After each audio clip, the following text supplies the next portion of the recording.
अजित पवार साहेब विमानात बसले नाही. तुम्ही म्हणत कसं बसले नाही भाऊ अजित पवार साहेब विमानात? काय प्रूफ आहे? व्हिडिओ पूर्ण पाय, मग समजन तुले की विमानामध्ये कोण बसलं कोण नाही. तुला वाटतंय का अजित पवार साहेब विमानात बसले असेल म्हणून? नक्की कमेंट करून सांग.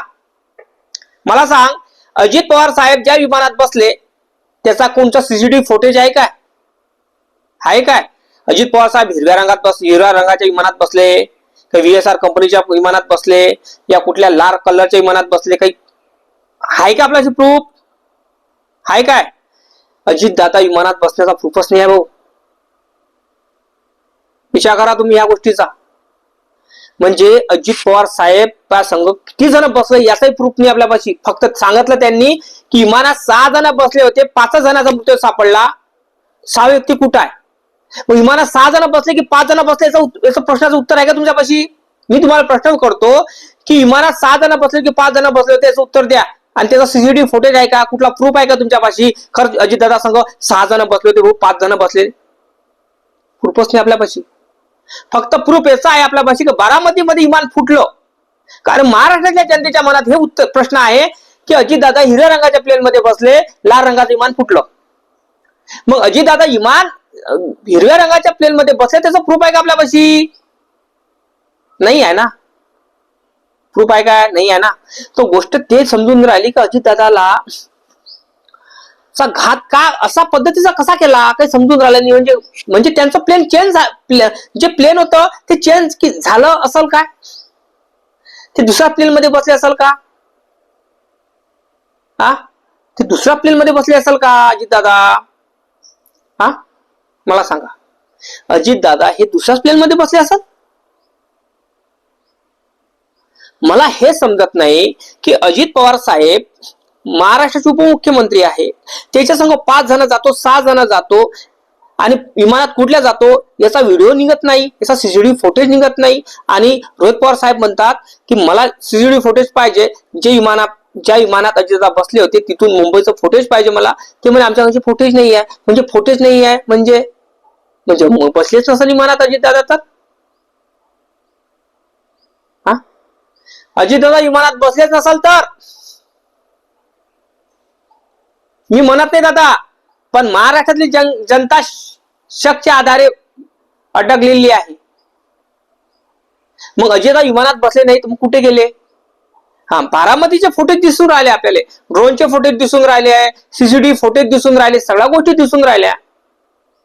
पण माझं हे मत आहे की अजित दादा विमानात बसताना फुटेज का नाही देत आहे? का डिलीट मारली त्यांनी?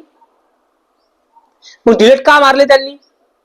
अजित दादा विमानात बसले ना, त्याचे सीसीटीव्ही फुटेज असन, मग देत नसन. मग का देत नसन ते फुटेज? का त्यांनी डिलीट मारले फुटेज? का डिलीट मारले? कोण मारायला लावले फुटेज? कारण आपल्याला सिद्ध हे माहित नाही की अजित दादा संघ खरंच 6 जण बसले होते का? 5 जणांचे तर डेड बॉडी सापडलीच हो, बारामतीमध्ये सापडले ना. पण 6 जण बसले का नाही बसले हे मालूम नाही. का 6व्या व्यक्तीने उडी मारली म्हणते? कारण तिथला जो सरपंच होता तिथला बारामतीचा, तो सांगत होता का आम्हाला 10 ते 15 सेकंदासाठी विमानाच्या खिडकीपासून त्या दरवाजापासून आम्हाला उडी मारताना हिरव्या पॅन्टवाला दिसला. मग हिरव्या पॅन्टवाला कोण आहे तो? कोण आहे तो हिरव्या पॅन्टवाला? माहित आहे तुम्हाला? माहित आहे काय? नक्की कमेंट करून सांगायचं. कारण कसं आहे, शकच्या आधारे आणि चर्चा झालेली बरी. प्रश्न हा पडतो, अजित दादा हिरव्या प्लेन मध्ये बसले की लाल प्लेन मध्ये बसले याचा फुटेज नाही आपल्याकडे, सीसीटीव्ही फुटेज नाही आहे, व्हिडिओ नाही आहे. कारण आजकाल कसं प्रूफ लय महत्वाचं असतं. आणि तुम्हाला माहित आहे की माननीय आदरणीय सुमित्राताई पवार हे आपल्या महाराष्ट्राच्या नवीन उपमुख्यमंत्री आणि पहिल्या महिला आहे. खूप मोठी गोष्ट आहे की आपल्या महाराष्ट्राची पहिली महिला उपमुख्यमंत्री झाली.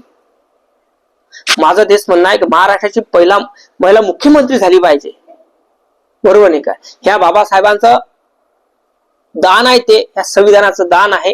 त्या कारणामुळे महिला ही उपमुख्यमंत्री झाली, बरोबर नाही का? पण गोष्ट ते नाही आहे. गोष्ट हे आहे की उपमुख्यमंत्री सुमित्रा ताईला माझं एकच निवेदन, हात जोडून, ताई तुमच्या हस्बंडचं घात झाला की अपघात झाला याची तुम्ही सहसा चौकशी करू शकत नाही? कारण महाराष्ट्रातली जनता कोण्या नजरेनं बघत आहे तुम्हाला माहित आहे का? महाराष्ट्रातली जनता म्हणत आहे की घात झाला की अपघात झाला. कारण कसं आहे, महाराष्ट्रातल्या जनतेसमोर घात झाला की अपघात झाला याचं गुढ रहस्य जनतेपर्यंत पोहोचणं हे गरजेचं आहे नाही का?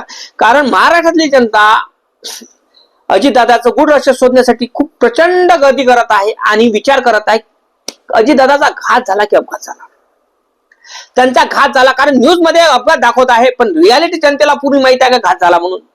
पण अजितदादाचा घात प्लॅनिंगने झाला की काय झाला हे मला मालूम नाही. तुम्ही नक्की कमेंट करून सांगा, कारण तुमची कमेंट लय महत्वाची आहे माझ्यासाठी.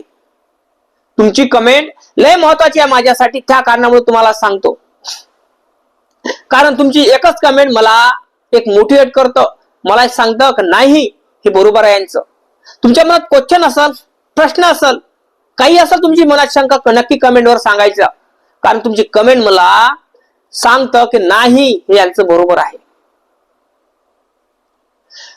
अजित दादा ज्या प्लेन मध्ये बसले त्याचा सीसीटीव्ही फुटेज नाही आहे. त्याचा सीसीटीव्ही फुटेज डिलीट मारला असेल का? पण डिलीट मारला कोणी मारला? कोणा मारायला सांगितला का? अजितदादाचे पुरे जे सबूत आहे सगळे खतम करण्याचा प्रयत्न चालू आहे का? अजितदादाचा गुढ रहस्य असंच फक्त माती दबल्यासारखं राहील का? जनतेपर्यंत येणार नाही का?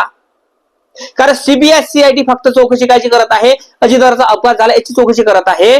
पण आपले जे रोहित पवार साहेब पुतणे होते अजितदादांचे, ते पोलीस स्टेशन मध्ये जातात आणि पोलीस स्टेशन मध्ये गेल्यावर तिथे एकच म्हटलं जाते की आम्हाला शक आहे माझ्या काकावर, काकाचा घात झाला, आम्हाला शक आहे आणि VSR कंपनीच्या मालकाची चौकशी करा.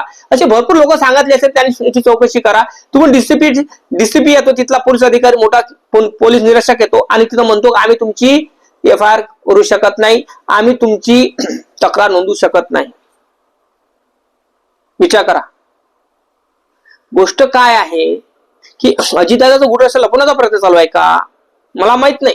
तुम्ही नक्की कमेंट करून सांगा, म्हणजे जेणेकरून तुम्हाला तुमच्या मनात डाऊट जे असेल, तुमच्या मनात जे डाऊट असेल ते डाऊट क्लिअर होणार.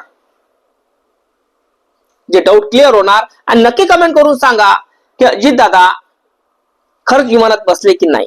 बसले असेल तर त्यांची सीसीटीव्ही फुटेज कुठं आहे? रोहित पवार साहेब सीसीटीव्ही फुटेज मागायला गेले तर डिलीट मारले का?